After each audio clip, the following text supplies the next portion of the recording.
जादुई लकड़ी। एक समय की बात है। आगरा नगर में एक बहुत धनी व्यापारी रहता था। एक दिन उसके घर से सोने के गहने, चांदी के सिक्के और कीमती हीरे जवाहरात चोरी हो गए। व्यापारी ने बहुत खोजबीन कराई, लेकिन चोर का कोई पता नहीं चला। अंत में वह न्याय की उम्मीद लेकर बादशाह अकबर के दरबार में पहुंचा। उसने हाथ जोड़कर कहा, जहां पनाह, मेरी जीवन भर की कमाई चोरी हो गई है, कृपया मुझे न्याय दिलाए। अकबर ने तुरंत कोतवाल को आदेश दिया कि चोर को जल्द से जल्द पकड़कर दरबार में पेश किया जाए। कई दिनों तक जांच हुई, लेकिन कोई सुराग नहीं मिला। तब अकबर ने बीरबल से कहा, बीरबल, अब ये काम तुम्हें ही करना होगा। बीरबल ने व्यापारी से पूछा, तुम्हें किस पर सबसे अधिक शक है?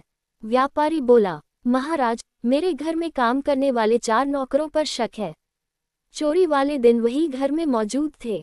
बीरबल ने चारों नौकरों को अगले दिन दरबार में बुलाने का आदेश दिया। अगले दिन चारों नौकर दरबार में उपस्थित हुए। सभी ने एक स्वर में कहा, हम निर्दोष हैं। बीरबल ने उन्हें ध्यान से देखा।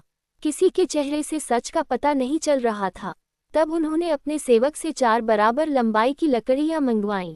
उन्होंने प्रत्येक नौकर को एक एक लकड़ी देते हुए कहा, ये जादुई लकड़ियां हैं। जिसने चोरी की होगी, उसकी लकड़ी कल सुबह तक 2 अंगुल लंबी हो जाएगी। चारों नौकर लकड़ियां लेकर अपने अपने घर चले गए। असल में लकड़ियों में कोई जादू नहीं था, लेकिन बीरबल जानते थे कि डरा हुआ अपराधी अक्सर स्वयं गलती कर बैठता है। उस रात असली चोर बहुत घबरा गया। उसने सोचा, यदि मेरी लकड़ी सचमुच 2 अंगुल बढ़ गई, तो मैं पकड़ा जाऊंगा।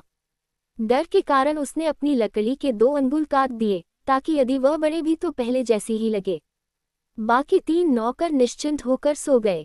अगले दिन चारों दरबार में पहुंचे। बीरबल ने सभी की लकड़ियां मंगवाईं।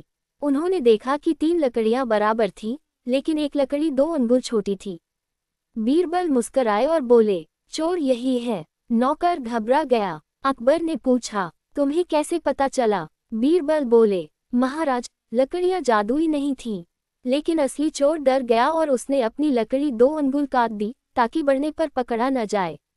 इसी डर ने उसे अपराधी साबित कर दिया। ये सुनते ही नौकर रोने लगा। उसने अपने अपराध को स्वीकार कर लिया। उसने बताया कि लालच में आकर उसने ही चोरी की थी और सारा सामान अपने रिश्तेदार के घर छिपा दिया था। सैनिक तुरंत वहां पहुंचे और चोरी का सारा सामान बरामद कर लिया। व्यापारी अपनी संपत्ति वापस पाकर बहुत खुश हुआ।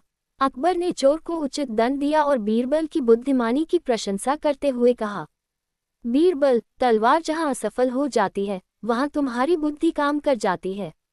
बीरबल ने विनम्रता से उत्तर दिया, जहां पनाह, अपराधी को पकड़ने के लिए हमेशा बल की नहीं, कभी कभी केवल सही सोच की आवश्यकता होती है। पूरे दरबार ने बीरबल की प्रशंसा की।